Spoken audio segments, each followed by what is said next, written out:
या प्रज्ञामंचावरती विराजमान स्वागताध्यक्ष आमचे बंधू, खरं म्हणजे नगरसेवक ते आता आहेत, परंतु समाजसेवक म्हणून गेले कित्येक वर्ष आमच्या खांद्याला खांदा लावून आम्ही काम करतोय संभाजी ब्रिगेडमध्ये, मराठा सेवा संघामध्ये. आणि वणीकरांनी अत्यंत योग्य माणसाला निवडून दिलं, त्याबद्दल तुमचं सुद्धा अभिनंदन. आमचे अजय भाऊ धोबे नुकतंच अत्यंत मार्मिक असं मार्गदर्शन, त्यांची personality young, dynamic and dashing अशा प्रकारची दिसते, ते या मतदारसंघाचे लोकप्रिय आमदार आदरणीय संजय भाऊ देरकर आपल्या इथे उपस्थित असलेले आणि आत्ताच निघून गेलेले संजय भाऊ खाडे, सुरेशजी दळवे साहेब, आदरणीय सुधीरभाऊ थेरे गटनेता शिवसेना उभाटा, धनराजजी भोंगळे नगरसेवक, माननीय विनोदभाऊ सुभेदार, आमच्या जिजाऊ ब्रिगेडच्या सन्माननीय जिल्हा तालुकाध्यक्षा पौर्णिमाताई भोंगळे, बाळासाहेबजी राजूरकर, प्रज्ञामंचावरील सर्व मान्यवर मंडळी, आणि हा आवाज ज्या सर्वांच्या कानावरती जातो आहे ते छत्रपती शिवरायांच्या छाव्यांनो, मर्द मावळ्यांनो, मा जिजाऊंच्या लाडक्या हिरकण्यांनो, तुम्हा सर्वांना प्रवीणचा सलाम, प्रणाम, नमस्कार. जय जिजाऊ, जय शिवराय, जय ज्योती, जय सावित्री. ऑडिटर बंद, हा आत्ता ऐकू येतोय. जय भीम. अत्यंत सुंदर सुरुवात या कार्यक्रमाची झाली. अत्यंत जोशपूर्ण वातावरणामध्ये जय जिजाऊ जय शिवरायचे नारे या शिवाजी चौकात लागत होते. 35 वर्षाची प्रबोधनाची परंपरा या ठिकाणी आहे असं मी ऐकलं. 1990ला युगपुरुष खेडेकर साहेबांनी आपल्या महाराष्ट्रामध्ये मराठा सेवा संघाची स्थापना केली आणि एक मोठं प्रबोधन पर्व संबंध महाराष्ट्रात आणि भारतामध्ये, आणि आज जगभरामध्ये हे प्रबोधनाचं पर्व खेडेकर साहेबांच्या नेतृत्वामध्ये सुरू झालं. आणि 1990 पासून ही व्याख्यानमाला सुरू आहे असं मला या ठिकाणी कळलं आणि ते जाणवत सुद्धा होतं. या ठिकाणी जिजाऊ वंदना सादर झाली. अत्यंत सुंदर भावस्पर्शी असा तो आवाज, काळजाला भिडणारा आवाज आणि अत्यंत ताकदीची जिजाऊ वंदना या ठिकाणी सादर झाली. त्यानंतर आमची बालचिमुकली बहीण छत्रपती शिवाजी महाराजांचा जयघोष करण्याकरता आली. एक आमची बहीण सिमरन डहाके मार्मिक बोलली.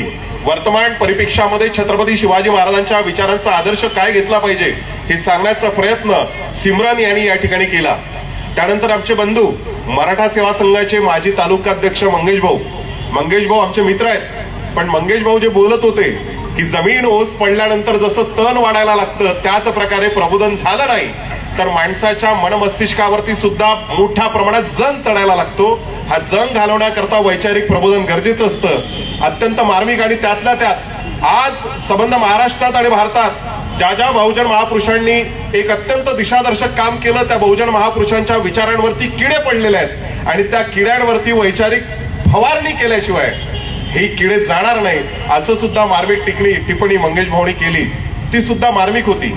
संजय भाऊ खोडे बोलले. ते बोललेत की कर्मकांडामध्ये समाज अडकतो आहे, राजकारण हे दिशाहीन होत चाललेलं आहे. आणि आता संजय भाऊ देरकर, 2 संजय बोलून गेले, संजय भाऊ देरकरांनी सुद्धा अजितदादांचं अपघाती निधन आणि त्यानंतर महाराष्ट्रातली बदललेली राजकीय स्थिती 1-2 दिवसाचा अवधी न जाऊ देता सुद्धा सत्तेच्या सारीपाटावरती ज्या प्रकारचं राजकारण तुम्ही आम्ही सगळेजण बघतो आहोत ते सुद्धा किती विदारक आहे. आणि ही सगळीच्या सगळी माणसं बोलत असताना जाणवलं की खरंच वैचारिक दृष्ट्या संपन्न असलेल्या या सगळ्या लोकांसमोर आपण उभे आहोत. आपले सर्वांचे कान आणि मेंदू तयार झालेले आहेत. आणि म्हणून सर्व वक्ते जे माझ्यापूर्वी बोलून गेले त्या सर्वांना सुद्धा धन्यवाद देतो की फार सुंदर मांडणी आपण सर्वांनी केली. बांधवांनो, वैचारिक प्रबोधन कशा करता गरजेचं असतं. आज समाजातली सर्व नीतिमूल्य माना टाकून मरतायत. राजकारणातील नीतिमूल्य केव्हाचीच माना टाकून मेलेली आहेत. आज कौटुंबिक मूल्य सुद्धा माना टाकून मरतायत आणि व्यक्तिगत जीवनातली मूल्य सुद्धा माना टाकून मरतायत. जेव्हा जेव्हा मूल्य माना टाकून मरायला लागतात तेव्हा तेव्हा विचारांचं बीज हे रुजवणं हे कर्मप्राप्त असतं. तथागत गौतम बुद्धांनी 2000 वर्षा अगोदर या देशाला सांगितलं की या देशातल्या बहुजनांची टाळकी ठिकाणावर आणायची असेल अखंड चारिका म्हणजे अखंड प्रबोधन आणि प्रबोधन. आमच्या तुकोबांनी सुद्धा सांगितलं, सत्य असत्यासी म्हण केले ग्वाही मानी येले नाही जनमता. सत्य असत्याची चाड असणारा आणि ती चाड आपल्या काळजामध्ये ठेवून सत्याची पाठराखण करणारा समाज जर आपल्याला घडवायचा असेल तर प्रचंड ताकदीचं प्रबोधन समाजाचं होणं गरजेचं आहे. डॉक्टर बाबासाहेब आंबेडकर नेहमी म्हणायचे, जो कौम अपने इतिहास को भूल जाता है वो कौम अपना इतिहास और वर्तमान नहीं बना सकता. म्हणजे जो समाज स्वतःचा इतिहास विसरतो तो समाज स्वतःचा इतिहास आणि भविष्य कधीच घडवू शकत नाही. याही पलीकडे संजू भाऊ उद्धव बाळासाहेब ठाकरे यांचे जे आजोबा आहे, बाळासाहेब ठाकरे यांचे वडील प्रबोधनकार ठाकरे, याही पलीकडचं वाक्य बोलायचे. प्रबोधनकार ठाकरे असं म्हणायचे की एखाद्या समाजाचा इतिहास हा अत्यंत गौरवशाली, तेजपुंज, ओजस्वी, पराक्रमाचा आणि शौर्याचा असेल, परंतु त्या इतिहासाचे वाहक हे जर करंटे आणि नपुसक जन्माला आले तर तो समाज सामाजिक, सांस्कृतिक, धार्मिक गुलामगिरी करता अत्यंत लायक असतो. आणि दुर्दैवाने आज आम्ही आमच्या बहुजन महापुरुषांच्या विचारांपासून फारकत करत चाललेलो आहोत. History is a continuous dialogue between past and present. बांधवांना आपण निक्षून समजून घेतलं पाहिजे. इतिहास हा भूतकाळ आणि वर्तमान काळ यांच्यामध्ये सातत्याने चालणारा संवाद असतो. हा संवाद थांबला की विसंवादाला, माणसाच्या अधोगतीला, समाजाच्या अधपतनाला आणि एकंदरीत राष्ट्रभावनेला ग्लानी यायला सुरुवात होते. आणि म्हणून सातत्याने बहुजन महापुरुषांचा विचार हा दगदगता ज्वाला आपण तेवत ठेवला पाहिजे. ही काळाची गरज आहे. आज संपूर्ण समाज व्यवस्थेचं चित्र जर आपण बघितलं, या देशातले social crisis, political crisis, economical crisis, या तमाम क्रायसिसची उत्तर आमच्या इतिहासामध्ये मिळतात. परंतु त्या इतिहासापासून आपण विन्मुख होत चाललेलो आहोत. आज मला छत्रपती शिवाजी महाराजांचा सामाजिक समन्वय हा विषय दिलेला आहे. आमच्या पोरांना शिवजयंती आली की शिवाजी महाराजांचं तैलचित्र डोक्यावर घेऊन नाचण्याचा मोह होतो. शिवाजी महाराज म्हटलं की आज सकाळपासून पोरांच्या कपाळावरती चंद्राची कोर, गाडीमध्ये पेट्रोल, गाडीचं सायलेन्सर वाजवत चौकात चौकातनं आमचे पोरं फिरतात. 365 दिवसातला एक दिवसामध्ये आमच्या राजाचं स्मरण करतात.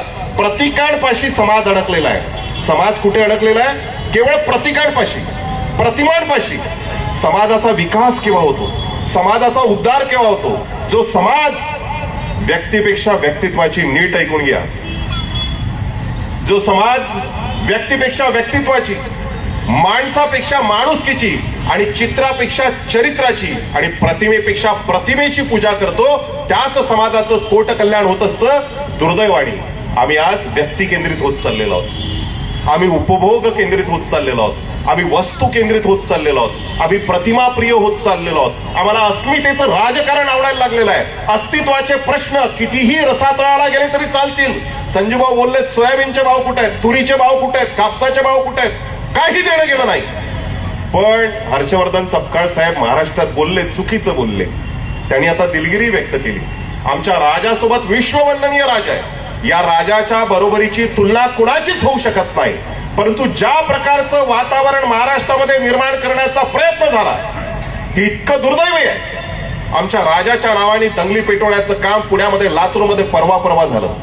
हे अत्यंत दुर्दैवी आहे. मला हा प्रश्न पडतो की ठीक आहे, ते सपकाळ साहेब चुकलेत, पण राहुल सोलापूरकर छत्रपती शिवाजी महाराजांच्या अत्यंत गलिच्छ शब्दांमध्ये ज्यावेळेस बळावणी करतो, त्यावेळेस आमचा स्वाभिमान का जागृत होत नाही? प्रशांत कोरटकर हा नागपूरमधला पत्रकार शिवाजी महाराजांचा एकेरी उल्लेख करतो, त्यावेळेस आमच्या अंगातलं रक्त का खवळत नाही? हा मनोहर किडे शिवाजी महाराज, महात्मा ज्योतिबा फुले, महात्मा गांधी यांच्याबद्दल अत्यंत गलिच्छ भाषेमध्ये बोलतो, त्यावेळेस सुद्धा आमच्या धमन्यातला रक्तप्रवाह वाहत काहायला लागत नाही. राम गणेश गडकरांपासून तर 6 सोनेरी पाण्यांपर्यंत ज्या ज्या बहुजन महापुरुषांनी तुम्हाला सर्वांना दिशादर्शन केलं, त्या सर्वांचं चारित्र्यवर्णन करण्याचा, प्रक्षिप्त इतिहास लिहिण्याचा Shivaji the Hindu king in Islamic India नावाचं पुस्तक याच महाराष्ट्रात प्रकाशित होतं आणि छत्रपती शिवाजी महाराजांचा बदनामी करण्याचा प्रयत्न होतो. या बदनामी करणाऱ्या माणसांना प्रस्थापित व्यवस्था काय करते माहितीये? बेदखल करत नाहीये.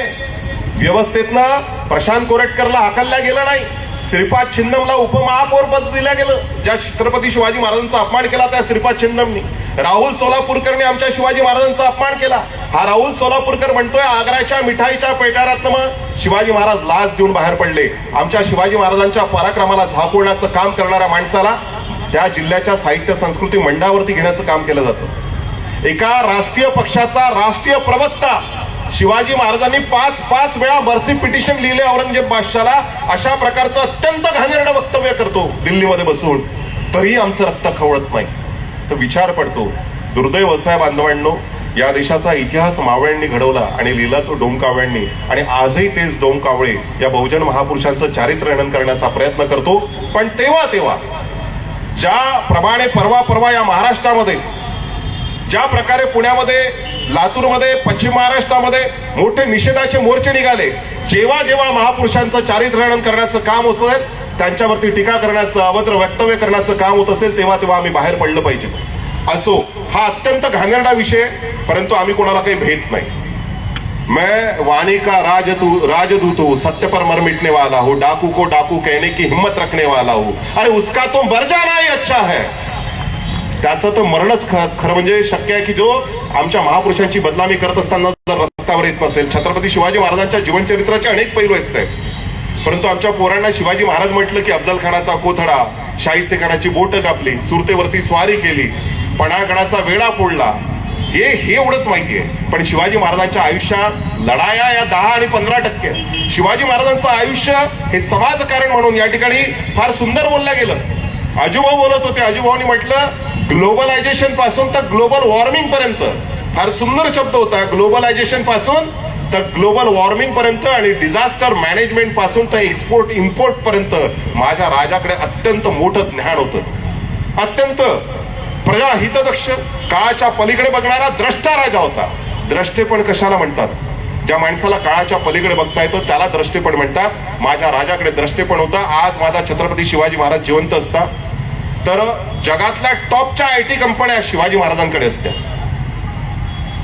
आर्टिफिशियल इंटेलिजन्सीमध्ये छत्रपती शिवाजी महाराज सगळ्यात पुढे असते.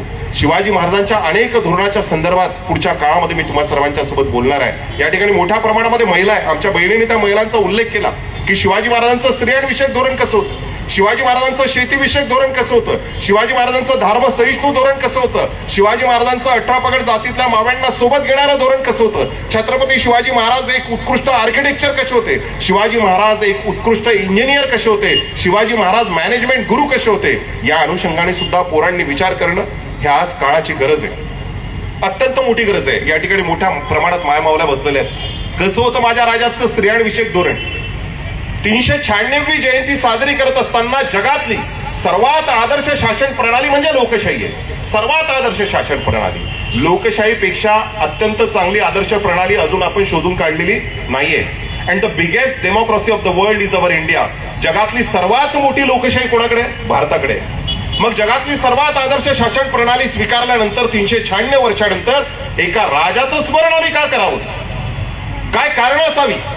कारण लोकशाहीतली जी मूल्य आहे, स्वातंत्र्य, समता, बंधुता, न्याय, ही सगळीच्या सगळी मूल्य, ही उदात्त मानवी मूल्य माझा राजा दर दिवसाला, दर तासाला, दर मिनिटाला जगत होता.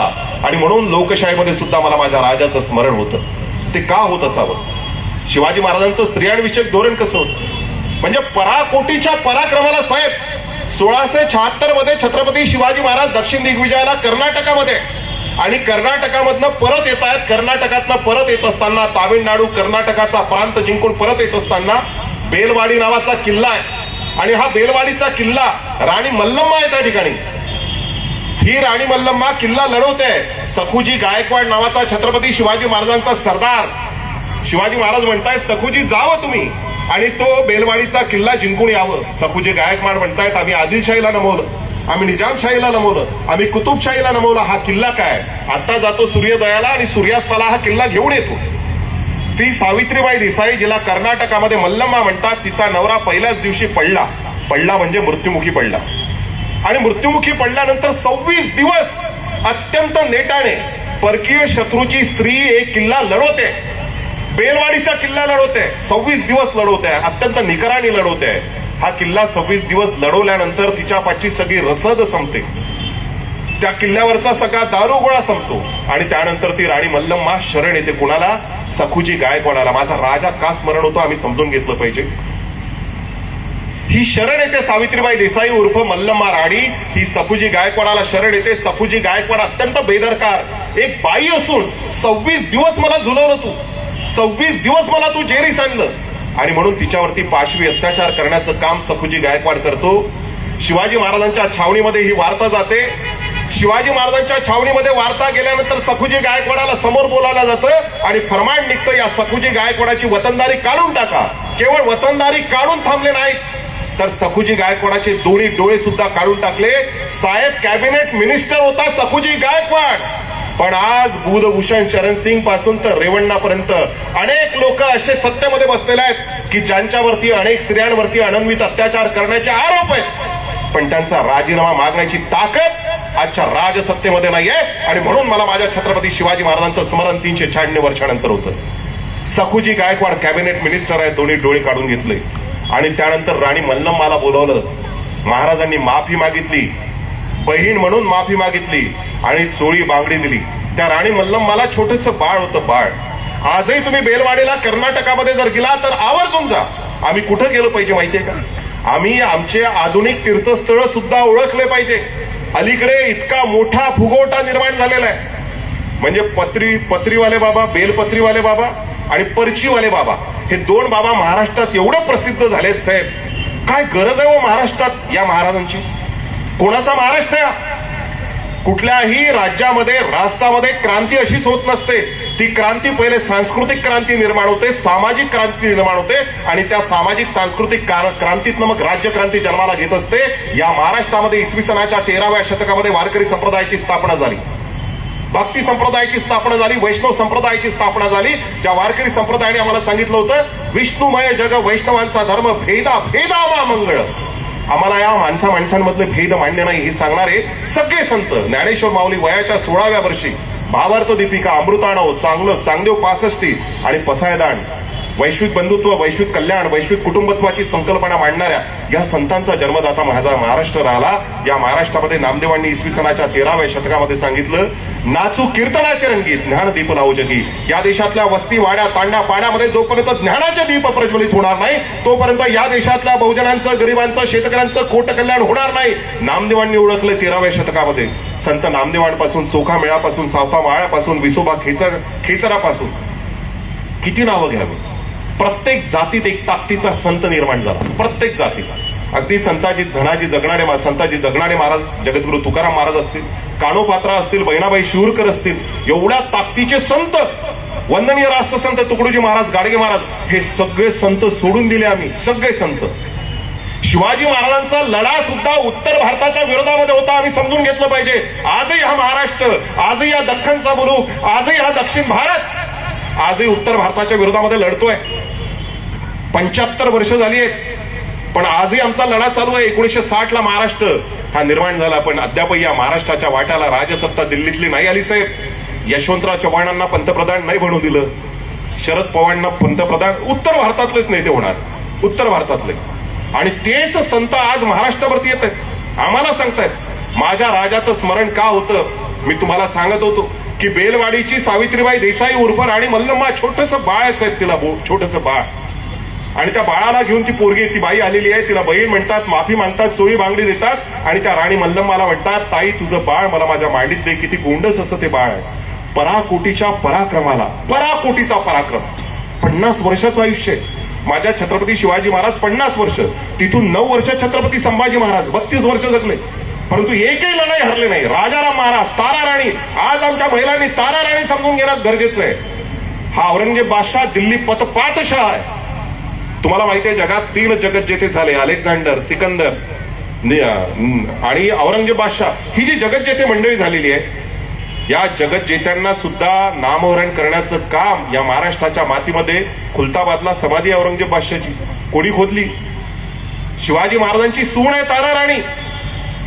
या तारा राणींचं जीवनचरित्र 9 वर्ष, म्हणजे औरंगजेब बादशाहकडे सबंध पाकिस्तान, सबंध बांगलादेश, सबंध अफगाणिस्तान, अगदी काबूल, कंदार पासून तर इकडे गुजरात पर्यंत संपूर्णच्या संपूर्ण प्रांत औरंगजेब बादशाहच्या ताब्यामध्ये आहे. आणि त्या औरंगजेब बादशाहच्या विरोधामध्ये हातामध्ये तलवार घेऊन 9 वर्ष शिवाजी महाराजांची सून लढते.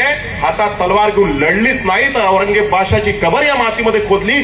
25 वर्ष औरंगजेब बादशाह दक्षिणेमध्ये राहिला, परंतु त्याला शिवाजी महाराजांचे किल्ले जिंकता आले नाही, शिवाजी महाराजांचं स्वराज्य जिंकता आलं नाही. एक महिला 28 वर्षाची शिवाजी महाराजांची सून औरंगजेब बादशाहला नडली, ती तारा राणी. आम्ही आमच्या घराघरात प्रत्येकाच्या मुलींच्या हातामध्ये त्या तारा राणींचं जीवनचरित्र दिलं पाहिजे, तारा राणींचं आख्यान गायलं पाहिजे, शिवाजी महाराजांची सून समजून घेतली पाहिजे. मी दाव्याने सांगतो, कोणी ब्रिजभूषण चरण सिंग सारखा एक माईचा लाल आमच्या बहिणींच्या, आमच्या महिलांच्या, आमच्या मुलींच्या पदराला हात घालण्याची हिंमत करणार नाही. एवढं सामर्थ्य तारा राणींच्या जीवनचरित्रामध्ये. राणी मल्लम्माचं छोटंसं बाळ आहे, त्या बाळाला पाहून माझ्या राजाचं ममत्व जागृत होतं. मी का म्हटलं, पराकोटीच्या पराक्रमाला पराकोटीचे ममत्व, पराकोटीची संवेदनशीलता असते. ते बाळ शिवबांनी आपल्या मांडीमध्ये घेतलं आणि दूध भात भरवला.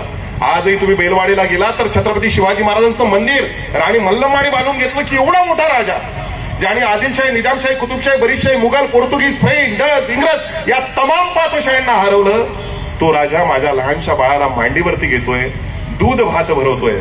राणी मल्लमाने मंदिर बांधलं आणि त्या मंदिरावरती एक कमान आहे.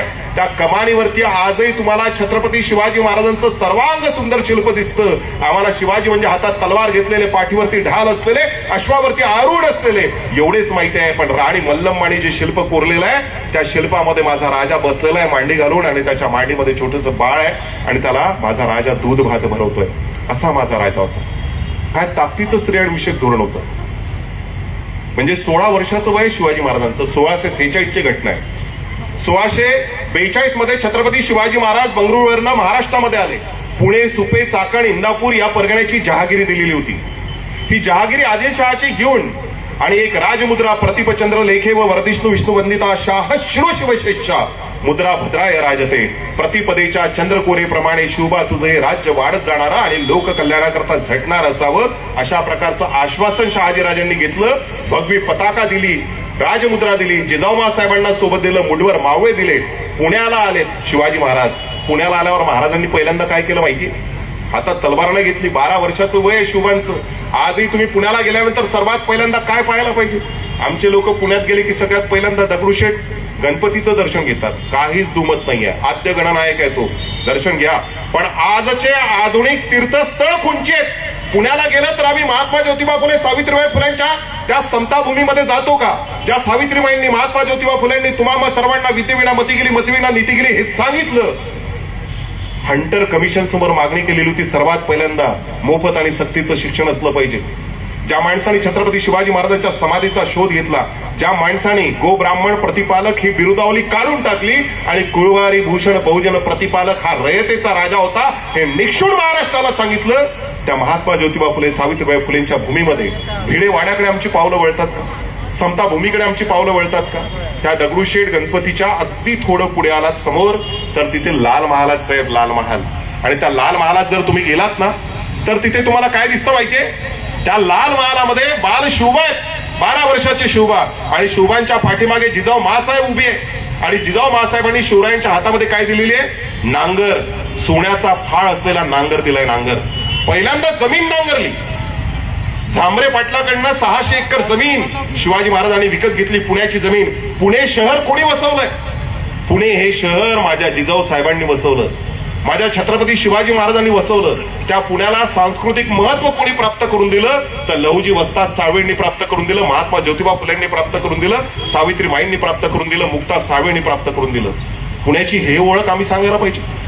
आजही लाल महालामध्ये गेल्यानंतर ते शिल्प दिसतं आणि ते शिल्प साक्ष देतं बळी वंशाची. आजही आमच्या घरातल्या मायमावल्या इडापिडा टळू दे आणि बळीचं राज्य येऊ दे, समन्यायी, समविभागी, एक तीळ सुद्धा सर्वांनी वाटून खावा अशी उदात्त भावना ठेवणारा राजा या मातीने जन्माला घातलेला होता. आऊसाहेबांनी सोन्याचा फाळ असलेला नांगर दिला, जमीन नांगरली, माणसांची मन नांगरली. विष्णू शास्त्री म्हणायचे की शिवाजी महाराजांच्या महत्तेचं गमक काय? 12 बलुतेदार, 18 अलुतेदार पंचकृषीतल्या लोकांच्या संदर्भात माझ्या राजांनी काय केलं? जे झोपले होते त्यांना जाग केलं, जे जागे होते त्यांना चालतं केलं, जे चालते होते त्यांच्या खांद्यावरती स्वराज्याचं तोरण दिलं आणि हे स्वराज्य उभं केलं. आता त्या झांबरे पाटलाच्या जमिनीवरती 600 एकर जमिनीवरती 12 फुटाची पाचर रोवलेली आहे. आणि 12 फुटाची फक्त पाचर नाही, गाढवाचा नांगर फिरवलेला होता. या झांबरे पाटलाला माहित पडलं की शिवाजी महाराज येतोय, पहिलेच गाढवाचा नांगर फिरवला, 12 फुटाची पाचर रोडली, त्याच्यावरती आज्ञापत्र लावली.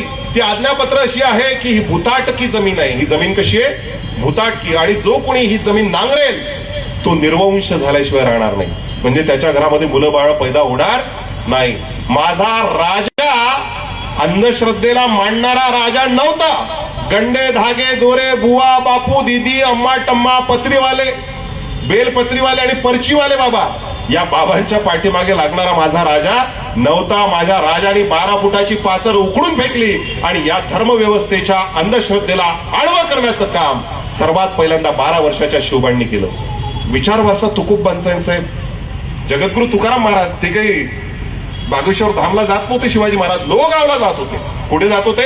लोहगावला. ज्या लोहगावला तुकोबांचे कीर्तन व्हायचे. जगद्गुरु तुकाराम महाराजांची कीर्तन म्हणजे फक्त कीर्तन नव्हते, ते कॅडर कॅम्प आहे, कॅडर कॅम्प. तुकाराम महाराज फक्त टाळ कुटत बसले नाही, वारकरी संप्रदायाचं कीर्तन करत बसले नाही. तुकाराम महाराजांनी पायकीचे अभंग लिहिले. आणि जे शिवाजी कावजी पासून अनेक मावळे, बहिर्जी नाईकांपर्यंत अनेक मावळे तुकारामांच्या कॅडर कॅम्प मधनं तयार झालेले आहे. पायकीचे अभंग लिहिताना शिव तुझे नाव ठेविले पवित्र छत्रपती सूत्र विश्वामाजी तुकोबांचा अभंग आहे.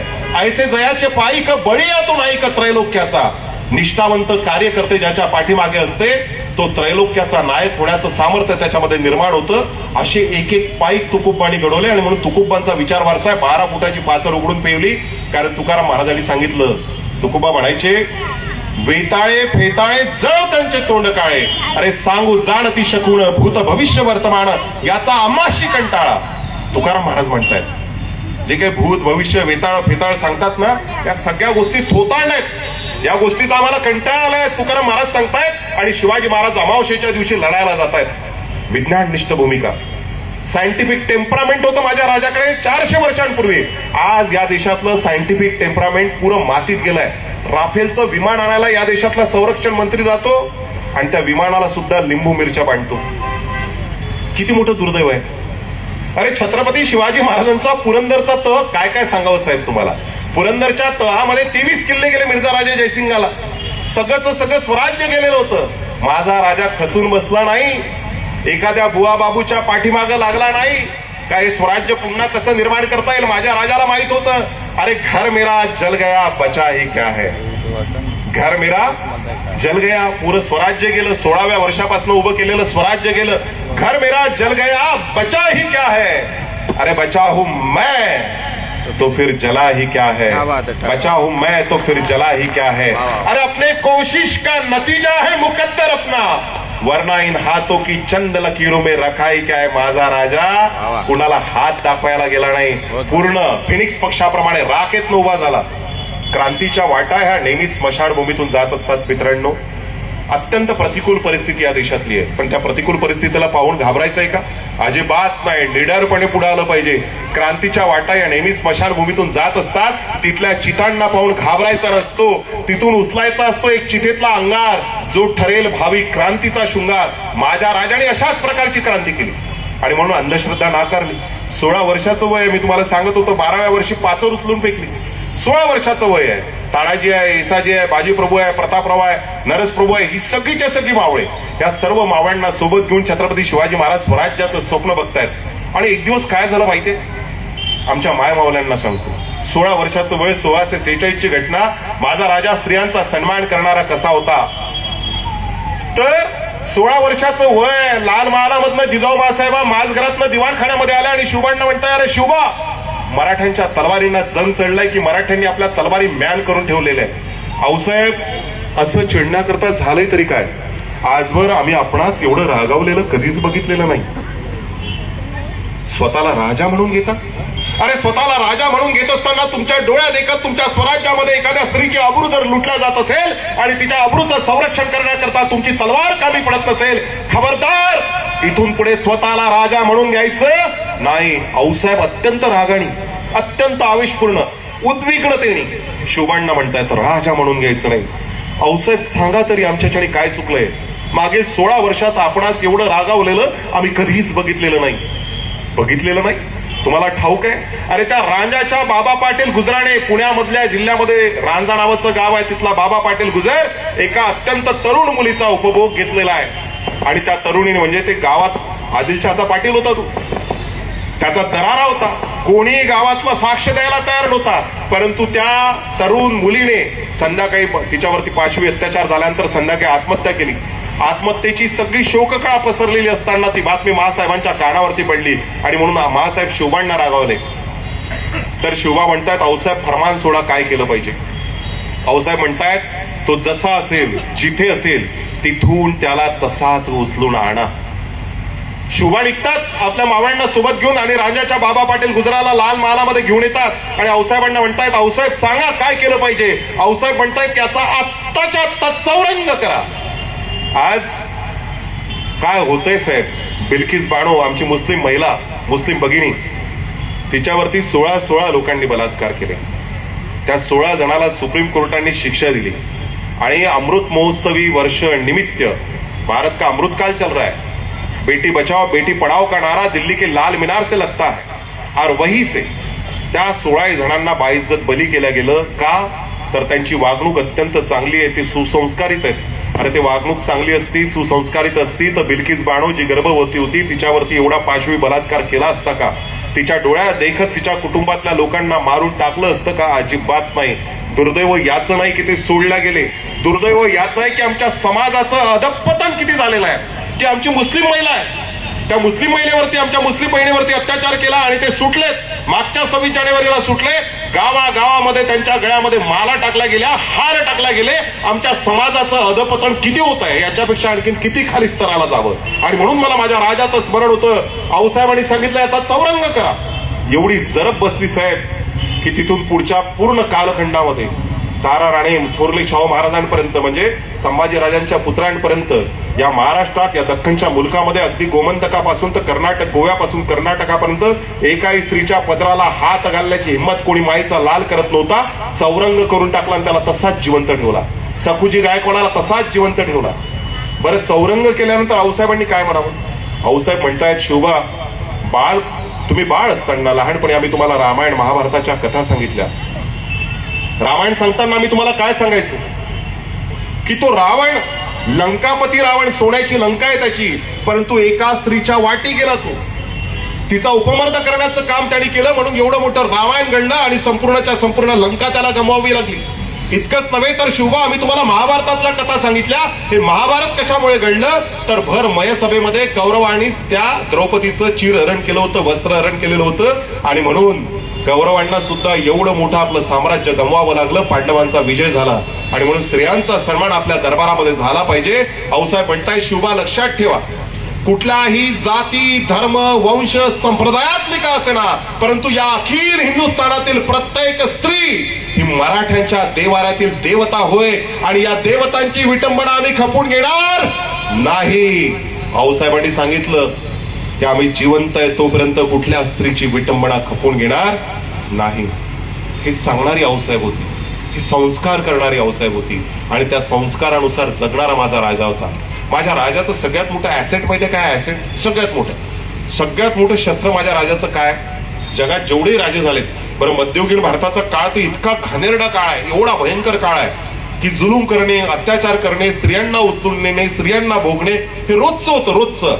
अंधश्रद्धा प्रचंड वाढलेली, अज्ञान प्रचंड वाढलेलं, निरक्षरता होती। या संपूर्ण कालखंडामध्ये माझ्या राजाकडे असलेलं सर्वात मोठं ऍसेट काय होतं माहितीये? कॅरेक्टर, चारित्र्य। पैसे देऊन चरित्र लिहिता येते साहेब, भारतात लय मोठे नेते आज पैसे देऊन चरित्र लिहून घेतात, पण पैसे देऊन कॅरेक्टर विकत घेता येत नाही। औरंगजेब बादशाहच्या दरबारामध्ये 5000 बाया कुठे होत्या? जनानखान्यामध्ये होत्या। प्रत्येक राजाकडे, आदिलशहाकडे, निजामशहाकडे, सगळ्यांकडे जनानखाने असायचे, जनानखाने। आणि त्या जनानखान्यामध्ये हजार बाया, 5,000 बाया ठेवलेल्या त्या लोकांनी। पण माझा राजा आजही 400 वर्षानंतर आम्हाला श्रेष्ठ का वाटतो? त्याचं कारणच हेच आहे, निष्कलंक। सुपारीच्या खाण्याचं व्यसन नाही, दारूचं व्यसन नाही, कधी बाई बाटली याच्या पाठीमागे लागलेलं नाही, अत्यंत निष्कलंक आयुष्य जगलेला माझा राजा। आणि म्हणून कॅरेक्टर हे सर्वात मोठं ऍसेट होतं माझ्या राजाकडे।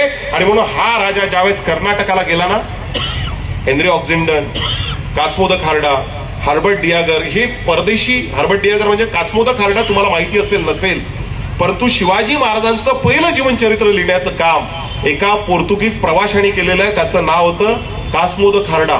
1685 शिवाजी महाराज मेले 1680ला आणि 1685ला सर्वात पहिल्यांदा चरित्र लिहिण्याचं काम एक पोर्तुगीज माणूस करतो, हाच कास्मो द खार्डा। हा डच शिवाजी महाराजांना new Lord of Karnataka, new Lord of India असा विशेषण लावतो। भारताचा नवीन देवदूत, भारताचा नवीन देव, भारताचा नवीन सम्राट असा उल्लेख करतो, कारण कॅरेक्टर आहे माझ्या राजाकडे। माझ्या राजाकडे कॅरेक्टर आहे। इतक्या ताकदीचं धोरण आहे साहेब स्त्रियांविषयी, म्हणजे कल्याणच्या सुभेदाराच्या सुनेला ज्यावेळेस आपण सर्वजण जाणतात, आबाजी सोनदेव शिवाजी महाराजांचा कॅबिनेट मिनिस्टर, सखुजी गायकवाड शिवाजी महाराजांचा कॅबिनेट मिनिस्टर, हा कल्याणच्या सुभेदाराच्या सुनेला म्हणजे आबाजी सोनदेवाला सांगितलं की कल्याण डोंबिवली नावाचं जे वतन आहे ते वतन जिंकून आहे। आबाजी सोनदेव गेला, आबाजी सोनदेव गेल्यानंतर संपूर्ण खजिना लुटला, खजिना लुटल्यानंतर सगळा तो कल्याणचा सुभेदार पळून गेला, पण त्याने त्याची मुलं बाळं तिथंच ठेवली. त्याला वाटलं की शिवाजी महाराजांचं सैन्य येत आहे, ते खजिना लुटतील, ते सगळ्याच्या सगळं लुटून नेतील, पैसा आदला धान्य धन्य सगळं नेतील, पण स्त्रियांच्या पदराला हात कधीच घालणार नाही. हा विश्वास कोणाला होता? कल्याणच्या सुभेदाराला होता. कल्याणचा सुभेदार पळून गेला, पण त्याची जी सून आहे अत्यंत देखणी, आरसपणी, बघावं आणि बघत राहावं एवढी लावण्यखणी, इतकी सुंदर. कल्याणच्या सुभेदाराच्या सुनेकडे बघून आबाजी सोंदेवाला वाटलं एवढी सुंदर स्त्री नजराणा म्हणून मी जर माझ्या राजाला पेश केली तर माझा राजा माझ्यावर बेहद खुश होईल आणि आम्हाला आणखीन वतनं देतील. कल्याणच्या सुभेदाराच्या सुनेला घेऊन आबाजी सोंदेव आला. आबाजी सोंदेवकडे होतं नव्हतं ते वतन काढून घेतलं माझ्या राजाने आणि सांगितलं, काय म्हणले माझे शिवाजी महाराज, कदाचित ही कपोलकल्पित कथा असेल, परंतु त्या वाक्यातला भावार्थ, बोधार्थ, लक्षार्थ, अन्वयार्थ आपण समजून घेतला पाहिजे. अशीच आमची माता असती, आम्हीही सुंदर जाहल असतो, वदले शिवछत्रपती. माता संबोधलं माता.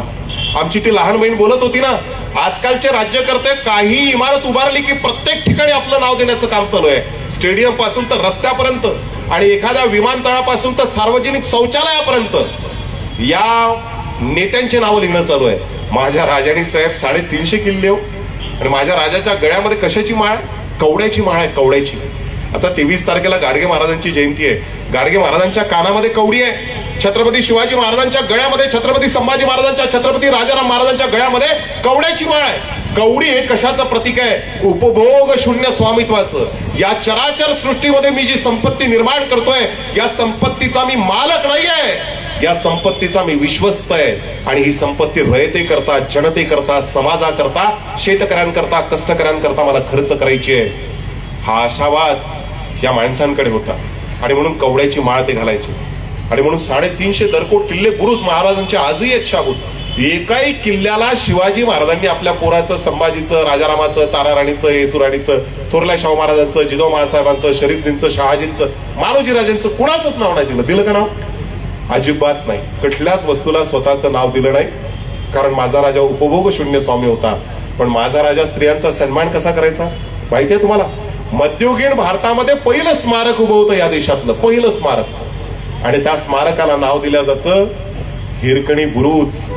रायगडावरती आजही तुम्ही गेलात तर हिरकणी बुरुज तुम्हाला पाहायला भेटतं. एक स्मारक एका गवळीण महिलेच्या नावाने उभा करणारा जगातला एकमेव अद्वितीय राजा आहे. आणि हा राजा असाच जन्माला येतो का? शिवाजी असाच जन्माला येतो का? जीवाशी खेळावं लागतं साहेब, तेव्हा कुठे शिवाजी जन्माला येतो? आमच्या आऊसाहेबांनी जीवाशी खेळल्यात. आऊसाहेबांनी बघितलेलं होतं, आपल्या धीराचा एकीकडे खून होतोय, आपल्या भासराचा एकीकडे खून होतोय, म्हणजे भावाचा एकीकडे खून होतोय. इथेच आदिलशहाच्या दरबारामध्ये त्यांचा धीर दत्तोजी आणि शहाजीराजांचा भाऊ यांच्यामध्ये अश्वयुद्ध लावल्या गेलं आणि त्या युद्धामध्ये आपला धीर मेलेला आहे, आपला भाऊ सुद्धा मेलेला आहे. त्याच वेळेस महासाहेबांनी निर्धार केला की आपल्याला स्वराज्य निर्माण करायचं आहे. एक माय मला अशी दाखवा जगाच्या पाठीवर, एक माय की जी माय स्वतःहून स्वतःच्या पोराच्या हातामध्ये तलवार शमशेर देते. एक माय दाखवा. पोराच्या हातात बाल कोवळ्या शिवबांच्या हातामध्ये तलवार दिली साहेब. बाल कोवळ्या जगाच्या इतिहासाची सगळी पानं पडताळून बघा, सगळी पानं. आणि एक आई अशी दाखवा, अरे या भारतामध्ये आदिलशाह होता, निजामशाह होता, कुतुबशाह होता, बरीशाह होता, मुघल होते, पोर्तुगीज होते, फ्रेंच होते, डच होते, इराणी होते, हफ्जी होते, हे सगळे होते. आणि या तमाम पातशाहींच्या विरोधामध्ये शिवबा तुला उभं राहायचंय. 12 वर्षाच्या शिवबाच्या हातामध्ये तलवार देते आणि आऊसाहेब सांगताय, अरे स्वराज्य तुला निर्माण करायचंय.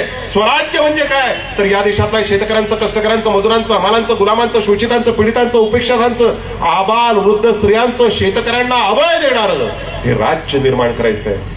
आणि हे राज्य निर्माण करत असताना माझ्या सौभाग्याचं लेणं जरी आडवं आलं ना शोभा, तरी त्याची सुद्धा तमा बाळगायची नाही हे सांगतायत. आणि म्हणून हे हिरण्यगर्भ येतो, तो असाच गर्भ आहे का? हिरण्यगर्भ होता आणि म्हणून शिवाजी जन्माला आला. शिवाजी असाच जन्मात येत नाही, जीवाशी खेळावं लागतं. मासाहेब जीवाशी खेळल्या, मासाहेबांना डोळे लागायचे. शिवाजी महाराज गर्भात असताना अश्वावरती आरूढ होत आहे, दरकोट किल्ल्यांवरती स्वैर संचार करते, तलवारीच्या धारेचं पाणी पिते, आदिलशाह निजामशाहच्या गर्दनी छाटते. हे स्वप्न आऊसाहेबांना पडायचे आणि म्हणून तिच्या गर्भात शिवाजी जन्माला आला. अशा प्रकारचं छत्रपती शिवाजी महाराजांचं स्त्रियांविषयक धोरण आहे. 6 जून 1674 शिवाजी महाराजांचा राज्याभिषेक झाला. स्त्रिया आहे म्हणून मी तुम्हाला हे धोरण सांगतोय. सगळ्या महाराष्ट्रातल्या तमाम प्रस्थापित मनुवाद्यांनी सांगितलं की महाराष्ट्रात सती प्रथा आहे. आणि जिजाऊमासाहेबांचे मिस्टर म्हणजे शहाजीराजे भोसले वारलेत आणि सांगितलं की अत्यंत शुभ कार्य आपण करतो आहोत. शिवाजी महाराज या रायगडावरती तुमचा राज्याभिषेक होत आहे, ध्वजारोहण होत आहे, तुमच्या हातामध्ये धर्मदंड येणार आहे, तुमची राजमुद्रा तयार होणार आहे आणि अशा शुभ आणि मंगल आणि पवित्र कार्यामध्ये अपशकून नको, तुमची विधवा आई या कार्यामध्ये आणू नका. शिवबा म्हणाले, अरे आईला अपशकून म्हणणारी धर्मव्यवस्था आम्हाला अमान्य आहे. आणि सती जाणाऱ्या आऊसाहेबांना अडवलं, सगळ्यांनी सांगितलं की येऊ द्यायचं नाही. मंगल आणि पवित्र कार्यामध्ये आणण्याचं काम, आऊसाहेबांना त्या ठिकाणी नेण्याचं काम शिवाजी महाराजांनी केलं. आणि म्हणून शिवाजी महाराजांचं स्त्रियांविषयक धोरण एवढं ताकदीचं होतं. शिवाजी महाराजांचं अंधश्रद्धेच्या विरोधातलं धोरण साहेब. शिवाजी महाराजांना दुसरा मुलगा झालाय 1666 मध्ये. राजाराम महाराज, सोयराबाई राठी साहेबांचा मुलगा. सोयराबाईंना ज्यावेळेस कळा येतो त्या बाळंत कळा आणि मुलगा झाल्या माझघरातनं सगळ्या दाई बाळंतीणा ज्या असतात ना, बाळंतिणी करणाऱ्या, या धावत दिवाणखान्यामध्ये आल्या आणि शोभांना म्हणते, शोभा अत्यंत आनंदाची आणि एक दुसरी खेदाची दुःखाची बाब सुद्धा आहे. तर शिवाजी महाराज म्हणतात, सांगा.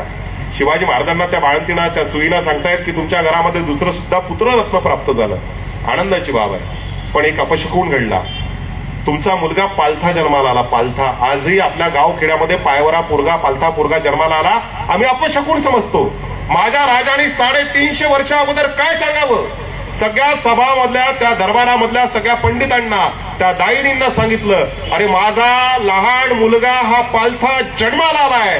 हा संकेत आहे, हा संकेत की या भारतावरती राज्य करणाऱ्या तमाम पातशाह्यांना तो पालथा घातल्याशिवाय राहणार नाही. ही भूमिका आहे माझ्या राजाची. अमावस्येच्या दिवशी लढाई लढतोय माझा राजा. माझ्या राजाने कधीच पंचांग पाहिलं नाही. तर माझ्या राजांचं धार्मिक धोरण आहे. आज उत्तर भारतातले लोक येतात आणि बेलाचं पान घ्या. आता हे संत नाही आहेत साहेब, संत नाही आहेत. ओरिजिनल संत जगद्गुरु तुकाराम महाराज, राष्ट्रसंत तुकडोजी महाराज. राष्ट्रसंत तुकडोजी महाराज केवळ भजन कीर्तन करत बसले नाही. 1962 मध्ये चीनचं युद्ध सुरू आहे आणि या युद्धाच्या रणभूमीवरती जातात. ब्रिटिशांच्या विरोधामध्ये अमरावती जिल्ह्यामध्ये आष्टी असेल, चिमूर असेल, यावली शहीद असेल, या ठिकाणी यलगार पुकारतात. झाड जळवले शस्त्र बनेंगे, भक्त बनेंगी सेना, पत्थर सारे बॉम्ब बनेंगे, नाव लगेगी किनारे म्हणत क्रांतीचं रणशिंक फुंकणारे संत सुद्धा या मातीने जन्माला घातले. रोकडा धर्म सांगणारे गाडगे महाराज या मातीने जन्माला घातले. जगद्गुरु तुकाराम महाराज सांगितले. परंतु आत्ताचे संत बेलाचं पान घ्या, त्याला सहज लावा, पिंडीला वाहा. कर्तव्य निष्ठा ही भगवत पूजा का सर्वोत्कृष्ट रूप आहे, माझ्या जिजाऊ साहेबांचा आदेश आहे. काय म्हणताय जिजाऊ मासाहेबा, हा जनता जनार्दन हा तुझा देव आहे. हा जनता जनार्दन म्हणजे तुझा देव आहे. या जनता जनार्दनाची सेवा करणे हेच तुझं इति कर्तव्य आहे. कारण तो विचार वारसा महासाहेबांचा आहे. कर्तव्य निष्ठा ही भगवत पूजा का सर्वोत्कृष्ट रूप आहे. कर्म केली पाहिजे, चांगली कर्म केली पाहिजे. आणि आमच्या वारकरी संप्रदायाने सुद्धा तेच सांगितलं. वारकरी संप्रदायाने 900 कन्या पुत्र होती, त्याने का करणे लागते पती, तुकाराम महाराज म्हणतात. आणि म्हणून गाडगे महाराजांनी, आमच्या शिवबांनी सत्यनारायण केला नाही, नवस केला नाही. आणि नवस केला नाही म्हणून आजही 350 वर्ष झाली कुठल्याच किल्ल्यावर सत्यनारायण घातला नाही, म्हणून महाराजांचे किल्ले आजही शाबूत आहे. शिवाजी महाराजांचं एवढ्या ताकदीचं धोरण होतं. आज मात्र दुर्दैव आणि उत्तर भारतातले संत येत आहेत. या देशाला, या महाराष्ट्राला संतांची गरज नाहीये. गाडगे महाराजांपासून तर ज्ञानेश्वर माऊलींपर्यंत, नामदेवांपासून चोखा मेळांपासून नाथ महाराजांपर्यंत कोरडी ती भाकरी खायला कैसे ते श्वान म्हणत कुत्र्याच्या पाठीमागे तुपाची वाटी घेऊन धावणारे नाथ महाराज याच मातीत जन्माला आले. भूतदयेची संकल्पना, ही भूतदयेची संकल्पना तुकाराम महाराजांकडे सुद्धा दिसते. आता आमचे भाऊ अजूभाऊ बोलता बोलले ग्लोबल वॉर्मिंगच्या संदर्भामध्ये. काय ताकदीचं धोरण आहे. किती द्रष्टा राजा होता माझा. तुकोबांचा विचार वारसा आहे. तुकोबा म्हणतायत, वृक्षवल्ली आम्हा सोयरी वनचरे पक्षी गाती सुस्वरे. तुकाराम महाराज सांगतायत. आणि शुभ आज्ञापत्र आहेत सगळे शिवाजी महाराजांचे. शिवाजी महाराजांचे आज्ञापत्र आजही उपलब्ध आहे. शिवाजी महाराज म्हणतायत की रस्त्याच्या दुतर्फा झाडे लावा, वडाची लावा, पिंपळाची लावा, चिचेची लावा, सागाची झाडे लावा, फणसाची लावा, आंब्याची झाडे लावा. ही झाडे उभे होण्याकरता 10-10, 20-20 वर्ष लागतात. आणि एखादं आंब्याचं झाड, फणसाचं झाड उभं झालं असेल आणि तुम्हाला नाव तयार करण्याकरता, युद्ध नौका तयार करण्याकरता त्या झाडाची गरज असेल तर उभं झाड तोडू नका. जे झाड पडायला आलेलं आहे ते तोडा. किंवा एखादं उभं झाड तोडायचं असेल त्याच्या मालकाची परवानगी घ्या, त्याला मोबदला द्या, त्यानंतर ते झाड तोडा. माझा राजा इतका दक्ष आहे पर्यावरणाच्या संदर्भामध्ये, वृक्षांच्या संदर्भामध्ये. म्हणजे किती किती सांगावं माझ्या राजाचं. माझ्या राजाचं शेतीविषयक धोरण साहेब. आज शेतकऱ्यांच्या प्रचंड मोठ्या प्रमाणामध्ये आत्महत्या होत आहेत. आणि त्यातल्या त्या संजूभाऊ आता एक मोठी ट्रेड डील आपण केलेली आहे. एवढी भयंकर ट्रेड डील केलेली आपण अमेरिकेसोबत. का त्याचा विचार करवला जात नाही. छत्रपती शिवाजी महाराज सुद्धा ट्रेडिंग करायचे. शिवाजी महाराजांचा एक्सपोर्ट इम्पोर्टचा बिझनेस होता. म्हणजे शिवाजी महाराजांना दगड्या धोंड्याचे राजे समजू नका, फक्त किल्ल्यांचे राजे समजू नका. शिवाजी महाराज एक्सपोर्ट इम्पोर्टचा बिझनेस करायचे. तळ कोकणातनं छत्रपती शिवाजी महाराजांची जहाज इराण इराक पर्यंत तांदूळ घेऊन जायचे. तळ कोकणामध्ये त्यांचा शिवाजी महाराजांचा कारखाना आहे. शिवाजी महाराजांचा 350 वर्षा अगोदर युद्ध नौका तयार करण्याचा कारखाना आहे. तोफखाने तयार करण्याचा कारखाना आहे. युद्धाचं काम सैनिकांना नसेल, उर्वरित वेळामध्ये त्या कारखान्यामध्ये त्या पोरांना, त्या सैनिकांना, त्या मावळ्यांना पाठवल्या जायचं आणि त्याच तळ कोकणातनं एक्सपोर्ट इम्पोर्टचा बिझनेस चालायचा. आणि माझ्या राजाचा एक्सपोर्ट इम्पोर्टचा बिझनेस कसा होता? 720 किलोमीटरचा समुद्र किनारा या महाराष्ट्राला आहे. आणि याच समुद्राच्या किनाऱ्यातनं कोण आले? इंग्रज आलेत, डच आलेत, पोर्तुगीज आलेत आणि फ्रेंच आलेत. आणि यांनी 1947 पर्यंत या देशावरती राज्य केलं. माझ्या राजाने धोका ओळखलेला होता. हे युरोपियन लोक कुठून येऊन राहिले? समुद्राच्या मार्गाने येऊन राहिलेले आहेत. समुद्र सुरक्षित केला पाहिजे. ज्या कालखंडामध्ये या देशातली धर्मव्यवस्था समुद्र पार करणं म्हणजे पाप सांगत होती, त्या काळामध्ये माझ्या राजाने युद्ध नौका तयार केलाय. 600 जहाज आहेत माझ्या राजाकडे. किती? 600. आणि 600 जहाजांमध्ये अर्धे जहाज युद्ध नौका आहेत. नैसर्गिक लढाई शिवाजी महाराज या युद्ध नौकांवरती जाऊन करतायत. शिवाजी महाराजांकडे एवढे जहाज आहेत, त्या जहाजावरती तोफखाना आहे. आणि एवढंच करून माझे राजा थांबले नाहीत. तुम्हाला आजही सांगतो, आजही जर तुम्ही इंडियन नेव्हीकडे गेलात तर फाउंडर ऑफ इंडियन नेव्ही कोणाला म्हटलं जातं? छत्रपती शिवाजी महाराजांना. भारतीय नेव्हीची व्यवस्थापना आणि निर्मिती माझ्या राजाने. मग कल्पना करा तुम्ही, 400 वर्षा अगोदर माझा राजा पायदळ तयार करतो. सगळ्यात चपळ असं अश्वदळ तयार करतो. म्हणजे औरंगजेब बादशाहकडे हत्ती होता आणि माझ्या राजाकडे घोडे होते. कारण माझ्या राजाला माहित होतं युद्धाच्या वेगाने मला बहुजनांचं काम करायचं आहे. हत्तीवरनं मी हे काम करू शकत नाही. घोडदळ आहे, पायदळ आहे, युद्ध नौका आहे.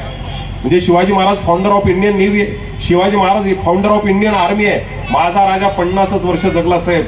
माझा राजा 70-80 वर्ष, औरंगजेब बादशाहसारखं 80 वर्षाच्या वरचं आयुष्य जर माझ्या राजाच्या वाट्याला आलं असतं तर माझ्या राजाने राईट बंधूच्या अगोदर चांगले विमानं सुद्धा तयार केले असते. एवढा द्रष्टा राजा होता माझा राजा. माझ्या राजाला माहित होतं ज्ञान आणि नवनिर्माण हे बदलत्या काळाचं चलनी नाणं आहे. आणि त्या दिशेने माझ्या राजाची पावलं होती. आणि राजाचा ट्रेड डील कसा आहे? हे डच येत आहेत, हे पोर्तुगीज येत आहेत, हे फ्रेंच येत आहेत आणि इंग्रज येत आहेत. हे युरोपियन व्यापारी वसाहत करण्याकरता येत आहेत. राजांचे आज्ञापत्र आहेत. समुद्राच्या काठावरती वखारी करू देऊ नका. समुद्रापासून खूप दूर यांना वखारींच्या परवानगी द्या. छत्रसालापासून बिंदुसारा अनेक राजांना पत्र लिहिले की समुद्राच्या काठावरती यांना वखारी करू देऊ नका, आतमध्ये करू द्या. कारण समुद्राच्या काठावर वखारी करतील. हळूहळू म्हणजे त्याला दिली वस्त्री आणि हळूहळू पायपसरी आपण म्हणतो ना, बामणाला दिली वस्त्री आणि हळूहळू पायपसरी, हे पाय पसरवतील. महाराजांना माहिती होतं. आणि मग महाराजांनी विचार केला की आपण हा पूर्णच्या पूर्ण 720 किलोमीटरचा समुद्र किनारा सुरक्षित केला पाहिजे. अनेक जलदुर्ग, सिंधुदुर्गापासून तर पद्मदुर्गापर्यंत अनेक जलदुर्ग बांधले. युद्ध नौका, तरंगता तोफखाना तयार केला. तरंगता तोफखाना छत्रपती संभाजी महाराजांनी वापरलेला. दुर्दैव असं आहे, उत्तर पेशवाईच्या कालखंडामध्ये नाना पेशव्यांनी छत्रपती शिवाजी महाराजांचा हा सगळ्याच्या सगळा आरमार हा काय केला? जाळून टाकला साहेब, जाळून. हा जर जळला नसता तर इंग्रज भारतात आले नसते आणि इंग्रजांनी देशावर राज्य केलं नसतं. एवढं द्रष्टे पण माझ्या राजाकडे होतं. आणि राजा काय म्हणतोय? पोर्तुगीजांना, डचांना, फ्रेंचांना आणि इंग्रजांना सांगतोय तुमच्या देशातला माल तुम्ही माझ्या देशात आणून टाकलाय, पण 40% टॅरिफ त्याच्यावरती. किती?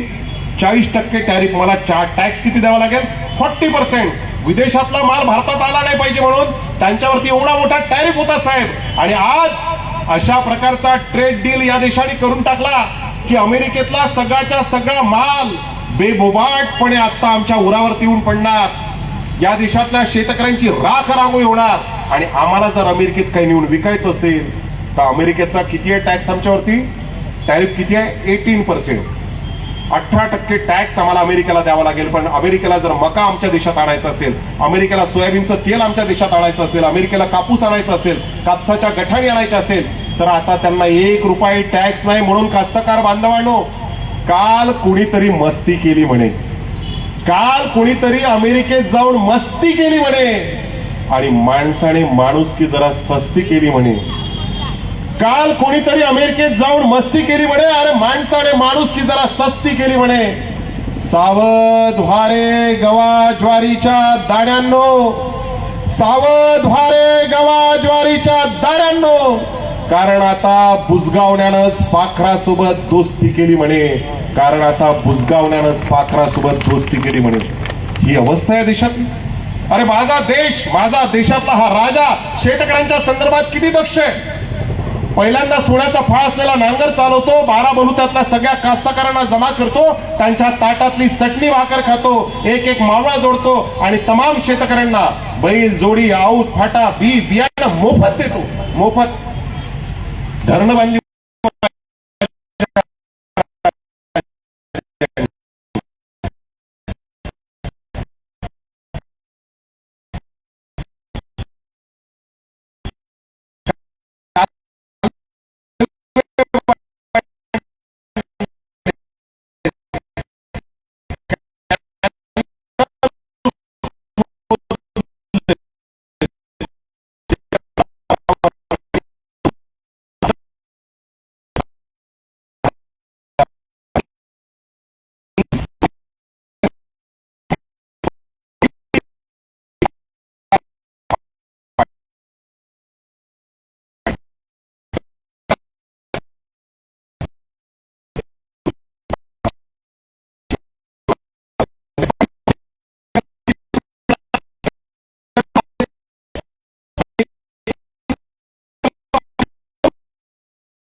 सर्व संस्थांना नाव दिलेलं आहे छत्रपती शिवाजी महाराजांचं.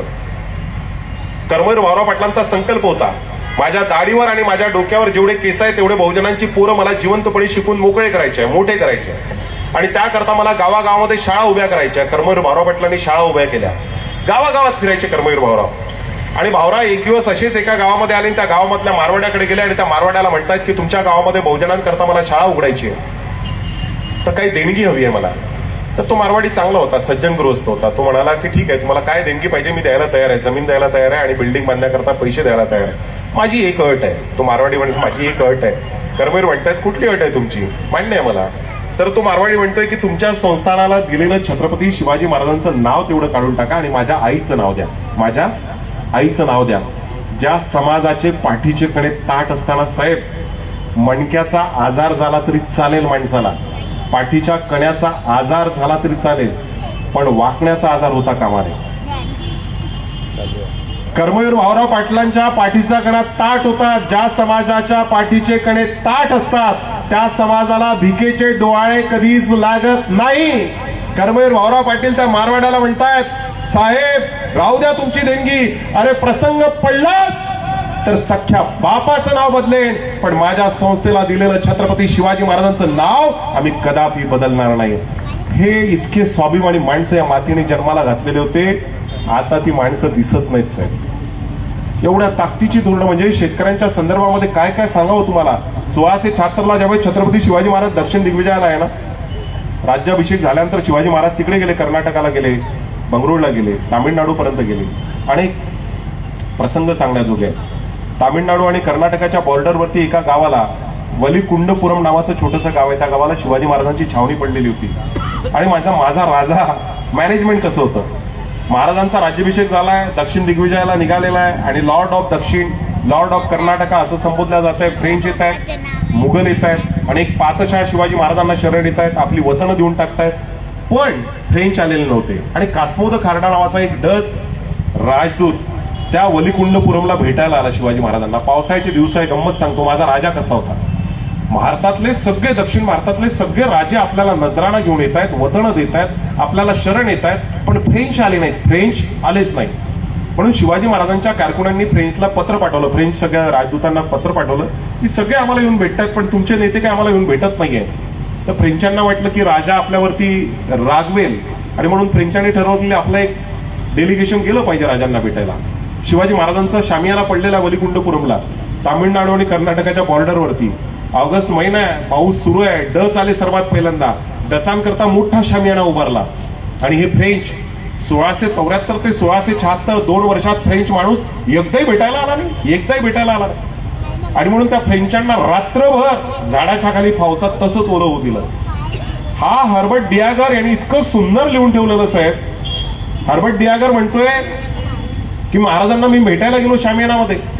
महाराजांनी तलम कपडे घातलेली होती. महाराजांचा जो शामियाना आहे तो भारतातल्या सर्वात महाग कापड्यापासून बनवलेला आहे. महाराजांचं जे सिंहासन आहे त्या सिंहासनावरती सोन्याच्या तारांचं वर्क केलेलं आहे. महाराजांची जी बोजडी आहे म्हणजे पायात घातलेला जोडा त्याच्यावरती वेगवेगळ्या प्रकारच्या सोन्यांच्या तारांचं आणि हिऱ्यांचं रत्नजळीत असं ते डेकोरेशन केलेलं आहे. शिवाजी महाराजांची तलवार, त्याची मूठ सोन्याची आहे. म्हणजे शिवाजी महाराज दक्षिण दिग्विजयाला जात असताना रुबाब घेऊन गेलेले होते. आणि हा हर्बर्ट डियागर म्हणतोय की दर 5 मिनिटाला, दर 10 मिनिटाला राघोजी पंडित, सोमनाथ पंडित बसलेले आहेत आणि दर 10 मिनिटाला कोणीतरी महाराजांच्या कानात काहीतरी येतं, कुसबुस करतं चाललं जातं, काहीतरी येतं, कुसबुस करतं आणि चाललं जातं. त्या फ्रेंचांना पावसातच ठेवलं, डचांना आतमध्ये घेतलं, कारण डच पहिलेच भेटायला आलेले होते. तर हा हर्बर्ट डियागर लिहून ठेवतो की 10-10 मिनिटांनी महाराजांच्या कानामध्ये कोणतरी येतं, काहीतरी बोलतंय, चाललं जातंय. 10 मिनिटांनी पुन्हा येते, कोणतरी काही बोलतंय, चाललं जातंय. शेवटी त्याला राहावल्या गेलं नाही. हर्बर्ट डियागरनी त्या रघुनाथांना विचारलं की रघुनाथराव मला सांगा की हे कोण आहे शिवाजी महाराजांच्या कानात येतात, बोलतात आणि चालले जातात. तर त्या रघुनाथरावांनी हर्बर्ट डियागरला सांगितलं की हे छत्रपती शिवाजी महाराजांचे गुप्त हेर आहेत. गुप्त हेर रामोशी समाजाचे आहे, बेडर समाजाचे आहे, पारधी समाजाचे आहे. असं होय, किती गुप्तहेर आहे. कर्नाटकात शिवाजी महाराजांनी पाऊल ठेवण्या अगोदर, तामिळनाडूमध्ये शिवाजी महाराजांनी पाऊल ठेवण्या अगोदर 1000 गुप्तहेर अगोदर जाऊन पोहोचलेले आहेत. किती? 1000 गुप्तहेर. या गुप्तहेरांची नावं इतिहासाला माहित नाही, पण या गुप्तहेराचा जो प्रमुख होता बहिर्जी नाईक त्याचं नाव फक्त इतिहासाला माहिती आहे. शिवाजी महाराजांचं इंटेलिजन्स ब्युरो एवढ्या ताकदीचं होतं की खडा न खडा माहिती. हर्बर्ट डियागर म्हणतोय कोणत्या गावात कोणता पाटील माजलाय, कुठं खजिना लपवून ठेवलेला आहे, कुठे काय चालू याची इत्तंभूत बातमी 10-10 मिनिटांनी त्यांचे गुप्त येऊन आमच्या महाराजांना सांगत होते. आज उरी झालं, पठाणकोट झालं, अलीकडे आता पहलगाम झालं. त्या काश्मीर मधल्या पहलगाम मध्ये कुठून आतंकवादी आले, आमच्या बांधवांना मारून टाकलं आणि कुठं निघून गेले कुछ पता नाही. माझ्या राजांचं स्मरण का होतं माहिती साहेब? खडा न खडा बातमी असायची. अफजल खानाचा कोथळा काढायच्या अगोदर अफजल खानाची उत्तम बातमी महाराजांकडे. शाहिस्ते खानाची बोटं छाटण्या अगोदर 6 लाख सेना घेऊन आलेला आहे आणि 2000 लोकांना घेऊन छत्रपती शिवाजी महाराज जात आहेत. इत्तमभूत बातमी पूर्ण पुण्यातली शिवाजी महाराजांकडे आहे. शिवाजी महाराजांनी 2दा सुरत लुटली साहेब, 2दा सुरत लुटली. कशासाठी लुटली माहितीये? त्या सुरतमध्ये सुद्धा गुजराती व्यापारी होता रामजी ओहरा नावाचा, प्रचंड श्रीमंत, गर्भ श्रीमंत माणूस. तो मुघलांना सुद्धा कर्ज द्यायचा, सगळ्यांना कर्ज द्यायचा, सावकारीचा मोठा धंदा होता, सुरत ही मोठी पेठ होती. शिवाजी महाराजांची खडानखडा बातमी त्या गुप्तहेरांनी काढून आणली. इंटेलिजन्स ब्युरो शिवाजी महाराजांचं प्रचंड ताकदीचं होतं. कोणाच्या भिंतीत आहे, कोणाच्या पायऱ्यामध्ये ठेवलेलं आहे, कोणाच्या विहिरीत टाकलेलं आहे धन, ही सगळी माहिती शिवाजी महाराजांना घेऊन पोहोचली. शिवाजी महाराज 10,000 सैनिकांना घेऊन सुरतवरती चालून गेले आणि सुरत लुटली. सुरत लुटताना शिवाजी महाराजांचे आज्ञापत्र आहे, सुरत लुटत असताना कुठल्याच गरिबांना, आया बहिणींना, वृद्धांना त्रास द्यायचा नाही, अजिबात त्रास द्यायचा नाही. शिवाजी महाराजांनी सुरत कायसाठी लुटली? शाहिस्तेखानाने महाराष्ट्र लुटून नेलेला होता मोठ्या प्रमाणात. मिर्झा राजे जयसिंगांनी महाराष्ट्र, सिद्धी जोहरने महाराष्ट्र लुटून नेलेला होता. महाराष्ट्र गरीब झालेला होता. शिवाजी महाराजांचं धोरण कसं होतं? श्रीमंतांना लुटायचं. महाराजांचं धोरण कसं आहे? श्रीमंतांना लुटायचं आणि गरिबांना वाटायचं. आज चक्र पूर्ण उलट फिरलाय साहेब. आज आता गरिबांना लुटायचं आणि श्रीमंतांना वाटायचं. अनिल अंबानीचं 59,000 करोड रुपयाचं, 1-2 रुपयाचं नाही, 59,000 करोड रुपयाचं पूर्णच्या पूर्ण कर्ज 450-500 कोटीमध्ये सेटल होतं साहेब. मागच्या 10-15 वर्षामध्ये 16.5 लाख कोटी रुपयाचं कर्ज राईट ऑफ करून टाकलं. कास्तकाराच्या पदरात काहीच नाही साहेब, काहीच नाही. इतकी भयावह अवस्था आज या देशामध्ये. या देशातल्या सगळ्या रिसोर्सेसवरती तुम्हा सर्वांचा अधिकार आहे, पण 1% लोकांकडे या देशातली 75% संपत्ती आहे. माझ्या राजाचं धोरण असं नव्हतं साहेब. खूप गोष्टी सांगता येतील, खूप गोष्टी, पण सारखी व्याख्यानं मागच्या 4-5 दिवसांपासून करतोय, मलाही थकवा जाणवतोय. आणि म्हणून एक शेवटचं धोरण सांगतो. अनेक गोष्टी सांगता येतील. शिवाजी महाराजांचं धार्मिक धोरण, आमची बहीण बोलली की धर्माधर्मामध्ये तेढ निर्माण करण्याचं काम चालू आहे, धर्माधर्मामध्ये विद्वेष, धर्माधर्मामध्ये विष घालवण्याचं काम चालू आहे. शिवाजी महाराजांचं धार्मिक धोरण धर्मसहिष्णू होतं.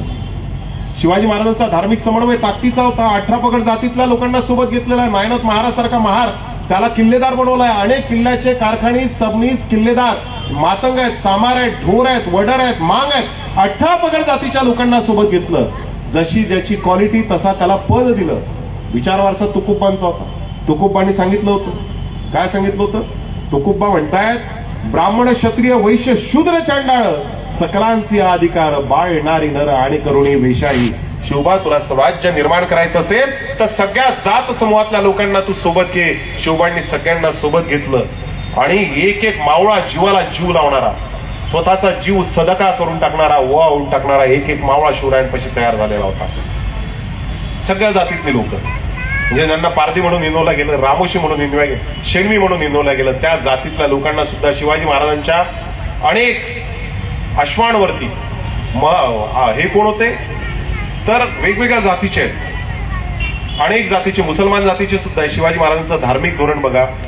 आज शिवाजी महाराजांच्या नावाने या देशामध्ये दंगली पेटवल्या गेल्या साहेब, पण शिवाजी महाराजांचं धार्मिक धोरण डॉक्टर बाबासाहेब आंबेडकरांना सुद्धा कळलेलं होतं. बाबासाहेब आंबेडकर त्यांच्या संपूर्ण सत्याग्रहामध्ये एकच नारा लावायचे, जय भवानी जय शिवाजीचा. बाबासाहेब आंबेडकरांनी माहितीये तुम्हाला मनुस्मृतीचं दहन कुठे केलं? रायगडाच्या पायथ्याशी. केव्हा केलं माहितीये? आतापर्यंत, म्हणजे मराठा सेवा संघाचं संपूर्ण प्रबोधनाचं कार्य सुरू होतपर्यंत आपल्या महाराष्ट्रात आणि भारतामध्ये शिवाजी महाराजांच्या जन्माचं वर्ष 1627 समजलं जातं. शिवाजी महाराजांचं त्रिशतकोत्तरी जन्म महोत्सव आहे. 300 वर्ष पूर्ण झाली होती शिवजयंतीला. आणि 1927 मध्ये 1627 मध्ये शिवाजी महाराजांचा जन्म आणि 1927 मध्येच रायगडाच्या पायथ्याशी जाऊन डॉक्टर बाबासाहेब आंबेडकर मनुस्मृतीचं दहन करतात, 14 तळ्याचा सत्याग्रह करतात. आणि म्हणून आम्ही सुद्धा ताकदीने सांगतो, जाती तर कोणत्या घेणार नोंद माझी. हा महाराष्ट्र कसा आहे? जाती तर कोणत्या घेणार नोंद माझी, डोक्यात भीम माझ्या, रक्तामध्ये शिवाजी. आमच्या डोक्यामध्ये भीमराव आहे आणि आमच्या काळजामध्ये छत्रपती शिवाजी महाराज आहे. प्रचंड ताकदीचं सांगता येईल बाय. तुकोबांची भक्ती आणि शिवरायांची शक्ती एकत्र आली. भक्तीच्या आयला तीराचा, शक्तीच्या पहिलं तीराचा महाराष्ट्र होता. मातीत दुमसणाऱ्या तेजोमय रक्तीला कुंकुम करंडकाचा धगधगता इतिहास उरात घेऊन चेतणारा महाराष्ट्र होता. गरजा महाराष्ट्र म्हणत स्वाभिमानी मराठ्यांचा अभिमान ज्वलंत आणि जिवंत ठेवणाऱ्या वादळाचा, माझ्या शिवबांचा हा महाराष्ट्र होता. हा महाराष्ट्र कलंकित करण्याचा आहे. महाराष्ट्राचं सोशल फॅब्रिक जे आहे, सामाजिक ताणाबाणा ज्याला म्हणतात, गंगा जमुनी तहजीब ज्याला म्हणतात, ते उसवण्याचं काम चालू आहे. आणि म्हणून शिवाजी महाराजांचं धार्मिक धोरण समजून घेतलं पाहिजे. शिवाजी महाराजांची आज्ञापत्र आहेत साहेब. शिवाजी महाराजांनी यवनांच्या विरोधामध्ये लढाई केली, पण मुस्लिम द्वेष कधीच केला नाही. आणि म्हणून मी मगाच बोललो की शिवाजी महाराजांकडे काय तर शिवाजी महाराजांकडे कॅरेक्टर आहे. कॅरेक्टर. सगळ्यांवरती प्रेम केलं. चराचर सृष्टीतले जे काही सजीव आहेत त्या सर्वांचं कल्याण करण्याचं काम राजाचं असतं हे माझ्या राजाला माहित होतं. आणि म्हणून माझ्या राजाचा वचननामा सुद्धा होता. अलीकडच्या नेत्यांचे वचननामे जाहीरनामे नाही, माझ्या राजाचे वचननामे. अलीकडचे मावळे वेगळे, त्यावेळेसचे कार्यकर्ते त्यावेळेसचे मावळे वेगळे. अलीकडचे कार्यकर्ते सकाळी एकाकडे, दुपारी दुसऱ्याकडे आणि संध्याकाळी तिसऱ्याकडे असतात. म्हणजे काय सीतापीने तुम्ही चकमा दिला होता राजे त्या सिद्धीला पन्हाळावरती, काय सीतापीने तुम्ही चकमा दिला होता राजे सिद्धीला त्या पन्हाळावरती. आज त्याच पन्हाळाच्या पंचतारांकित हॉटेलमध्ये तुमचेच कार्यकर्ते नाचवतायत, नागवतायत आणि नाचवतायत कल्याणच्या सुभेदाराच्या सुना. पण तरी देखील हात कलम केले जात नाहीत. आज या ठिकाणी अत्याचार करणाऱ्यांचे उलट केले जातात बळकट, काळा कोटातल्या लोकांचा आणि खाकी वर्दीतल्या लोकांचा प्रपंच चालवण्याकरता. आणि म्हणून बरं वाटतं राजे तुम्ही आज नाही आहात तर, पण तुम्ही आज असतात तर म्हटलं असतं अजूभाऊ, प्रवीण भाऊ आहेत ना माझे कार्यकर्ते माझ्यासोबत, तानाजी, येसाजी, बाजीप्रभू, प्रतापराव, ही सगळी आहेत माझ्यासोबत. पण राजे आताचे ते कार्यकर्ते तुमच्यासारखे नाही आहेत. तुम्ही आग्र्याच्या दरबारामध्ये मनसबदाराच्या रांगेमध्ये उभं केलं म्हणून पाणेदारपणे सभा त्यागला होता. आज एक तिकीट जरी मिळवायची असेल तर दिल्ली शिवराच्या चरणावरती नतमस्तक व्हावं लागतं.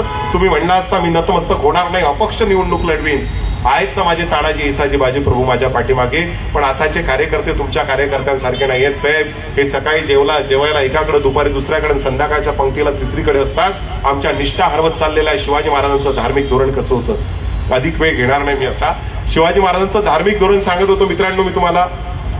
आज्ञापत्र आहे की मावळ्यांनो, तुम्ही जेव्हा जेव्हा युद्धावरती जाल, युद्धावर जाताना एखादी कुराणाची प्रत तुमच्या हातामध्ये लागली तर ती सन्मान आणायची आणि सन्मान आमच्या मुस्लिम बांधवांच्या हातामध्ये सुपूर्द करायची. कुठल्याच मस्जिदीला, कुठल्याच पीर फकीर दर्गा याला तोशिष माझ्या राजाने उभ्या हयातीत दिलेली नाही. शिवाजी महाराजांचे वकील कोण आहे? बाजी हैदर, मुसलमान आहे. शिवाजी महाराज अफजल खानाचा कोथळा काढा